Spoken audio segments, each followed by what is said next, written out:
প্রিয় শিক্ষার্থী বন্ধুরা, আসসালামু আলাইকুম। আশা করি সবাই ভালো আছেন।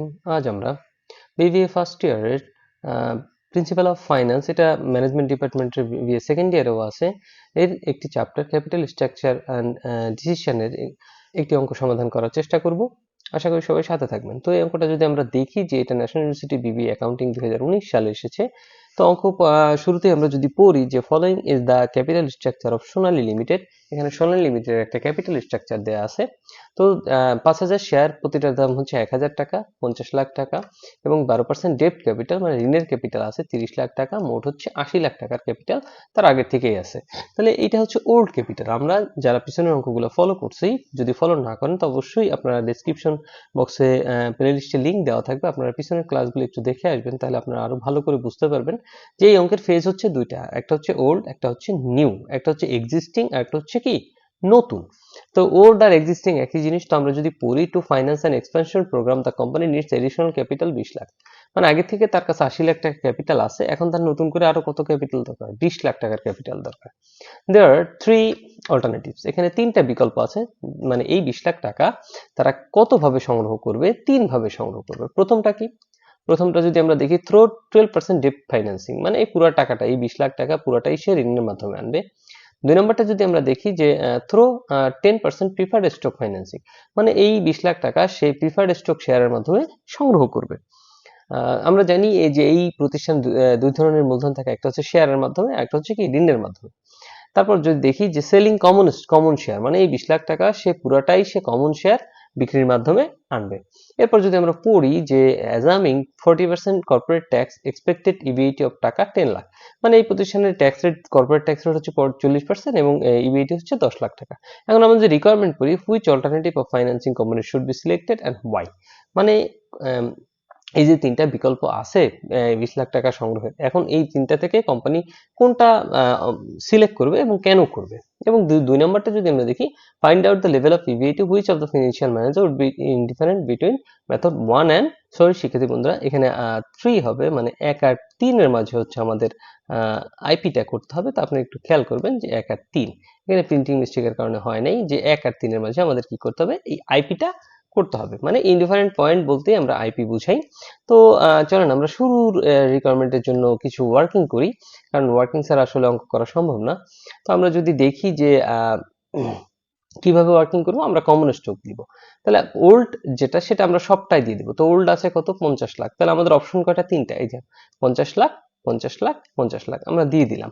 এখন ঋণ আছে কত দেখি? ঋণ আছে হচ্ছে কত?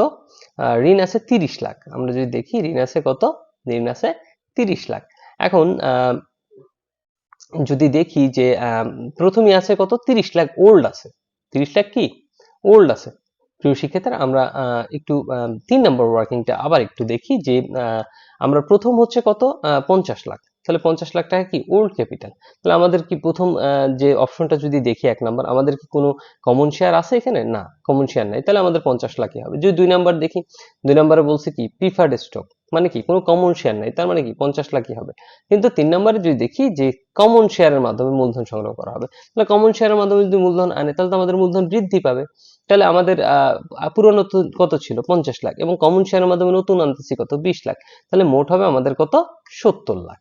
এরপর যদি আমরা ঋণের ব্যাপারটা খেয়াল করি যে আমাদের পুরাতন ঋণ আছে কত? পুরাতন ঋণ আছে 30 লাখ। এখন 1 নাম্বার যদি দেখি যে এই 20 লাখ টাকা পুরাই ঋণের মাধ্যমে আনতে হবে, তাহলে পুরনো 30 লাখ, তাহলে ঋণের মাধ্যমে আনতে আমাদের ঋণও বাড়বে। তাহলে 30 আর 20 কত হয়? 50 লাখ। এখন যদি আমরা 2 নম্বরে যাই, তাহলে 2 নম্বরে আগে থেকে আছে কত? 30 লাখ, এবং 2 নম্বর যদি পড়ি যে থ্রো 10% প্রিফার্ড স্টক, তার মানে আমাদের ঋণ বাড়তেছে না, শুধু প্রিফার্ড স্টক বাড়তেছে। তার মানে আমাদের পুরনোটা কি 30 লাখই থেকে যাবে, যে আমরা পুরনোটা 30 লাখই রেখে দিয়েছি। এরপর যদি দেখি যে 3 নম্বর সেলিং কমন শেয়ার, তার মানে ডেপ বাড়তেছে না, তাহলে পুরান 30 লাখই আমাদের থাকবে।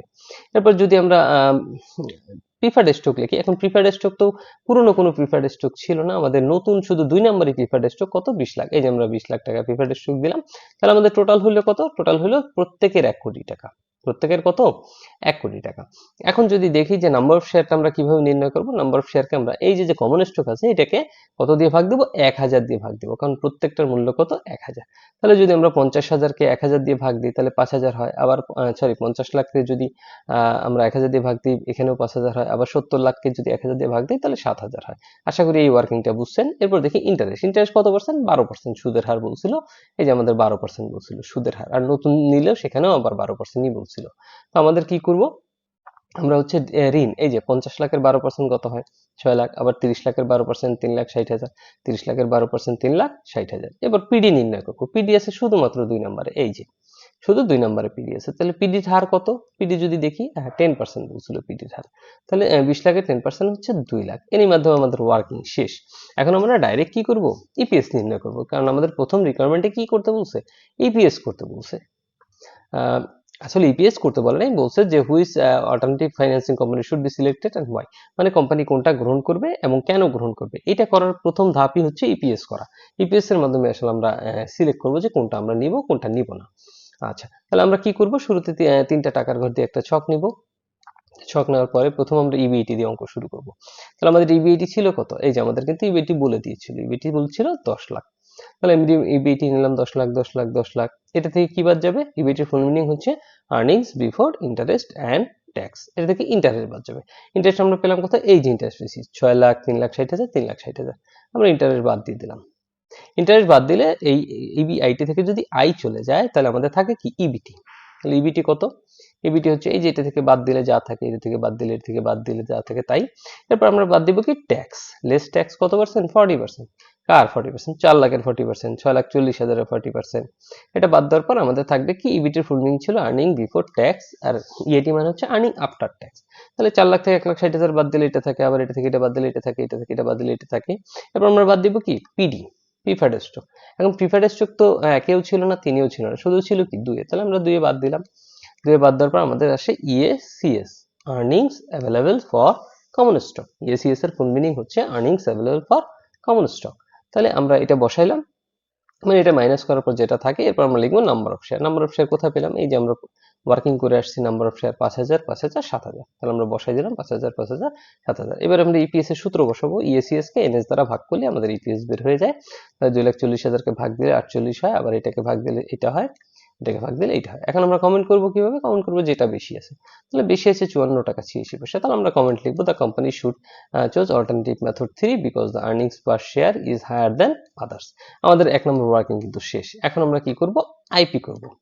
প্রিয় শিক্ষার্থী বন্ধুরা, ন্যাশনাল ইউনিভার্সিটির বিবিএ এমবিএ সকল সাবজেক্টের পরবর্তীতে আপডেট পেতে এই ভিডিওটিতে লাইক করুন, চ্যানেলটি সাবস্ক্রাইব করুন এবং বেল বাটনে ক্লিক করে রাখুন।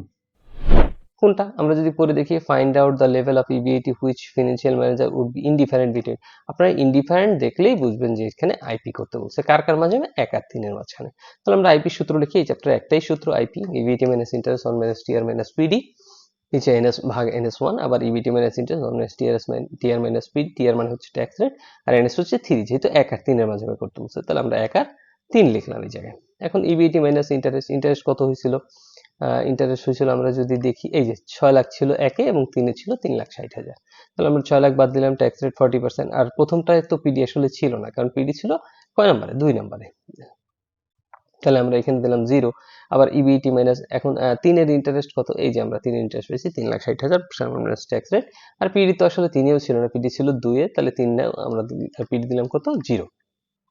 তাহলে 1 থেকে 0.40 বাদ দিলে হয় 0.60, 0.60 দ্বারা ইবিএটি গুণ করলে 0.60, ইবিএটি 6 লাখকে গুণ করলে হচ্ছে 1 থেকে 0.40 বাদ দিলে হয় 0.60, তাহলে ইবিএটি মাইনাস 6 লাখ, আবার 1 থেকে যদি 0.40 বাদ দিই 0.60, ইবিএটি মাইনাস 3,60,000।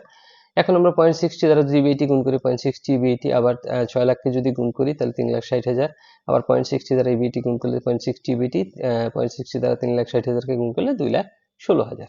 এখন আমরা একটু খেয়াল করেন, নিচে আছে এখানে 3টে শূন্য, এখানে 3টে শূন্য, তো উভয় পাশে যদি 1,000 দিয়ে আমরা ভাগ করি তাহলে 5:7 থাকে।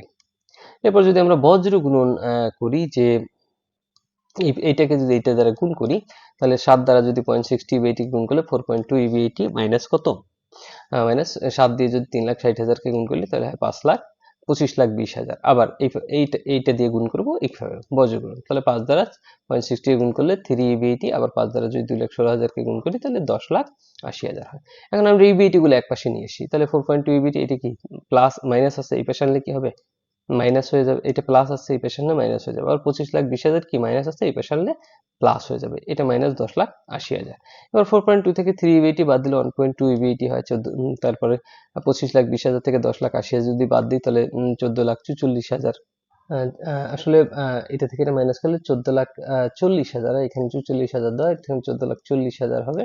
তবে এখানে 1.2 ইবিটির সাথে গুণাকার আছে, এই পাশে যদি হয় তাহলে ভাগ হয়ে যাবে, তাহলে আমরা 14,40,000-কে যদি 1.2 দ্বারা ভাগ করি তাহলে ইবিটি আসে 12 লাখ। তাহলে আমাদের 12 লাখ টাকা আমরা ইবিটি করতে সমর্থ হয়েছি। এখন আমাদের কি করতে হবে, এটা দ্বারা ভেরিফিকেশন টেবিল করতে হবে। আপনারা একটা ভেরিফিকেশন টেবিল করবেন, এখানে লিখে দিবেন ভেরিফিকেশন টেবিল, ভেরিফিকেশন টেবিল। এখন আমরা ভেরিফিকেশন টেবিলটা কি করে, কিভাবে করে, আমরা যে একটু আগে ইপিএসটা নির্ণয় করছি জাস্ট সেম ওয়েতে আমরা ইপিএস নির্ণয় করব। কিন্তু ইবিআইটি হবে কোনটা, এই যে নতুন ইবিআইটিটা হবে। তাহলে ইবিআইটি আমরা লিখলাম কত টাকা, 12 লাখ টাকা, 12 লাখ। এবার আবার এটা থেকে ইন্টারেস্ট বাদ যাবে, কত ছিল 6 লাখ আর 3,60,000 আমরা বাদ দিলাম, তাহলে কি হবে, ইবিটি হবে। ইবিটি থেকে আবার আমরা ট্যাক্স বাদ দিব, কত হয় 3,60,000, 5,04,000। এখন এর থেকে পিডি বাদ দেবো, আসলে পিডি তো কোনোটাই ছিল না, সেম ব্যালেন্সটা থাকবে ইএসিএস। এরপর যে আমরা নাম্বার অফ শেয়ার লিখি, নাম্বার অফ শেয়ার কত আমাদের ছিল 5,000 আর 7,000, 5,000 আর 7,000। এখন ইপিএস আবার কিভাবে নির্ণয় করব, এই ইএসিএস কে নাম্বার অফ শেয়ার দ্বারা কি করব, ইএসিএস কে নাম্বার অফ শেয়ার দ্বারা ভাগ করব, তাহলে কত হয় 72, 72। আসলে লাস্টে যদি আমাদের এরকম দুইটা ভেরিফিকেশন করতে যে দুইটি ইপিএস মিলে যায়, তাহলে বুঝবো যে আমাদের যে ইবিটি মেথড নির্ণয় করছি এটা আমাদের সঠিক। এটা অঙ্ক করার একটা মানে অঙ্ক মিলছে কিনা এটার একটা ভালো একটা মাধ্যম শেখার, যে যখন আমাদের দেখবো যে দুই পাশ মিলে গেছে তখন বুঝবো যে আমাদের আইপি করাটা ঠিক আছে। এই ছিল অঙ্কের সমাধান। তো যদি কোনো প্রশ্ন থাকে অবশ্যই কমেন্ট বক্সে কমেন্ট করতে ভুলবেন না। তো আমরা চলে যাই পরের অঙ্ক। তো আমরা এখন যে অঙ্কটা সমাধান করব এটা যদি দেখি যে এটা ন্যাশনাল ইউনিভার্সিটি বিবিএ মার্কেটিং 2020 সালে আসছে। আমরা যদি শুরু থেকে অঙ্কটা পড়ি, the RK limited needs 10 lakh to expand its capacity out which the expecting earning before interest is 25%। মানে বলছে কি যে আরকে লিমিটেডের 10 লাখ টাকা হচ্ছে মূলধন তারা বৃদ্ধি করবে। তো এটি হচ্ছে আমাদের নতুন মূলধন। তো এবং earning before interest and tax কত, এই 10 লাখ টাকার কত 25%। এই যে বলছে earning before interest and tax is 25%। এরপর যদি আমরা পড়ি, the company corporate tax rate is 35%। মানে ট্যাক্সের 35% to finance the additional capital company consider the following attractive method. মানে তার নিচে যে এই 10 লাখ টাকা সে কিভাবে সংগ্রহ করবে এটা একটা মেথড দেওয়া আছে। মানে কয়টা মেথডের পদ্ধতিতে সে সংগ্রহ করবে, দুইটা পদ্ধতি। প্রথম পদ্ধতি বলছে বাই ইস্যুইং 10 লাখ শেয়ার, প্রতিটার দাম হবে 10 টাকা। মানে এই 10 লাখ টাকা যে সে সংগ্রহ করবে সেটা সে কিভাবে করবে, সেটা হচ্ছে 10 লাখ শেয়ার ইস্যু করবে, সরি 10 লাখ টাকার শেয়ার ইস্যু করবে, প্রত্যেকটার দাম কত হবে 10 টাকা। আসলে 10 লাখ টাকা সে ইস্যু করবে, শেয়ারের এক একটা দাম হচ্ছে 10 টাকা। এখানে আমরা যদি ভুল বলি যে 10 লাখ শেয়ার, আসলে 10 লাখ শেয়ার না, কারণ আমাদের মূলধনই তো 10 লাখ। তো 10 লাখ টাকা শেয়ার সে কিভাবে আনবে, প্রতিটা 10 টাকা দামের শেয়ার ইস্যু করে তারপর আনবে। তারপর যদি দেখি বাই ইস্যুইং 40% ডিবেঞ্চার, এই 10 লাখ টাকা সে কিভাবে আনবে, সে ঋণের মাধ্যমে আনবে। কত পার্সেন্ট ঋণ, 40%, যেটা সুদের হার হবে আবার 12%। এবং 60% আনবে কিভাবে, কমন স্টক, যেটার প্রতিটা মূল্য হবে 10 টাকা। বলছে you are required to find EPS, EPS নির্ণয় করতে বলছে এবং কমেন্ট করতে বলছে which alternative should be accepted. এখানে আর আইপি করতে বলে নাই, তাই আপনাদের অঙ্ক খুব ছোট আকার হতে যেতেছে। তো প্রথমে আমরা যদি ওয়ার্কিং করি, প্রথমে আমাদের ইবিআইটি বের করতে হবে, কারণ ইবিআইটি ছাড়া তো আমরা ইপিএস বের করতে পারবো না, কারণ এখানে বলছে ইপিএস বের করতে। ইবিআইটি কত পার্সেন্ট, 25%, তাহলে আমরা দিলাম যে 10 লাখের 25% কত, 2.5 লাখ। এরপর আমরা নাম্বার অফ শেয়ার নির্ণয় করব। তো প্রথম হচ্ছে কি, এক নম্বর বলছে 10 লাখ টাকা কিভাবে আনবে, 10 টাকা প্রতিটা শেয়ার ইস্যু করার মাধ্যমে আনবে। তাহলে আমরা যদি 10 লাখকে 10 দিয়ে ভাগ দিই তাহলে আমাদের শেয়ার সংখ্যা বের হয়ে যাবে কত টাকা, 1 লাখ শেয়ার। এখন অল্টারনেটিভ 2 তে দেখি আমাদের ওল্ড কোনো কিছু এই অঙ্কে নাই, আমাদের পুরোটাই হচ্ছে নতুন, কারণ ওল্ড এর কোনো কিছুই বলে নাই। তো আমরা যদি দেখি যে 10 লাখের কত পার্সেন্ট, 60% হচ্ছে কমন স্টক। তাহলে 10 লাখে যদি 60% দিই, তারপর প্রতিটা ভাগ দিব কত, 10 টাকা, কারণ এক একটা দাম বলছে 10 টাকা। তাহলে কত শেয়ার হয়, 60,000। এরপর যদি আমরা ইন্টারেস্ট বের করি, তাহলে ইন্টারেস্ট তো আর প্রথমটায় নাই, দ্বিতীয়টায় আছে 40% ডিবেঞ্চার। মানে এই যে 10 লাখ টাকা তার 40% ডিবেঞ্চারের মাধ্যমে আনবে। তো প্রথমে আমরা 40 লাখ 10 লাখে 40% দিলাম এবং সুদের হার কত, 12%। তাহলে আমরা 12% দিলাম, তাহলে 10 লাখের 40% 4 লাখ, 4 লাখের 12% 48,000। তাহলে এরই মধ্যে আমাদের ওয়ার্কিং শেষ। এখন আমরা ডাইরেক্ট ইপিএস এ চলে যাব, কিভাবে নির্ণয় করি চলেন। প্রথমে আমরা ইবিটি দেখি, ইবিটি আমাদের কত ছিল 2.5 লাখ। এই যে আমরা 1 নম্বর ওয়ার্কিং এ বের করছি, এটা থেকে আমরা বাদ দেব কি ইন্টারেস্ট। ইন্টারেস্ট তো প্রথমটাই ছিল না, দ্বিতীয়টা ছিল 48,000, আমরা বাদ দিলাম। তাহলে ইন্টারেস্ট বাদ দেওয়ার পর হয় হচ্ছে ইবিটি। ইবিটি থেকে আমরা কি বাদ দেব, ট্যাক্স। ট্যাক্স কত পার্সেন্ট ছিল, 35%, কারণ ট্যাক্সের কথা আমাদের অঙ্কে বলছে, এই যে 35% ট্যাক্স ছিল। তাহলে আমরা ট্যাক্স বাদ দিলাম। তো ট্যাক্স বাদ দেওয়ার পর যেটা থাকে সেটা থাকে ইএটি। এখন এই অঙ্কে তো আর পিডি নেই যে আমরা পিডি বাদ দিব, তাহলে ইএটিকে আমরা নাম্বার অফ শেয়ার দিয়ে ভাগ করব। তাহলে নাম্বার অফ শেয়ারটা যদি আমরা লিখি, আমাদের কত ছিল 1,60,000। এই যে আমরা ওয়ার্কিং করেছিলাম 1,60,000।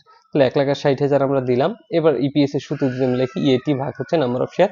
এখানে আগে দিতাম আমরা ইএসিএস ভাগ হচ্ছে নাম্বার অফ শেয়ার, কিন্তু এই অঙ্কে তো ইএসিএস নাই, পিডি বাদ দিলে ইএসিএস হয়। তাহলে আমরা ভাগ দেওয়ার পর যদি আমাদের দেখি যে আমাদের ভাগ আসে 1.625 আর 2.188। তাহলে কোনটা বেশি, অবশ্যই এইটা বেশি। তাহলে আমরা নিব কোনটা, অবশ্যই 2 নাম্বার নিব। তাহলে আমরা কমেন্ট লিখব, alternative 2 should be accepted because alternative 2 is higher EPS than alternative 1। প্রিয় শিক্ষার্থীরা, এই ছিল অঙ্কের সমাধান। আশা করি বুঝতে পারছেন। যদি কোনো প্রশ্ন থাকে অবশ্যই কমেন্ট বক্সে কমেন্ট করতে ভুলবেন না।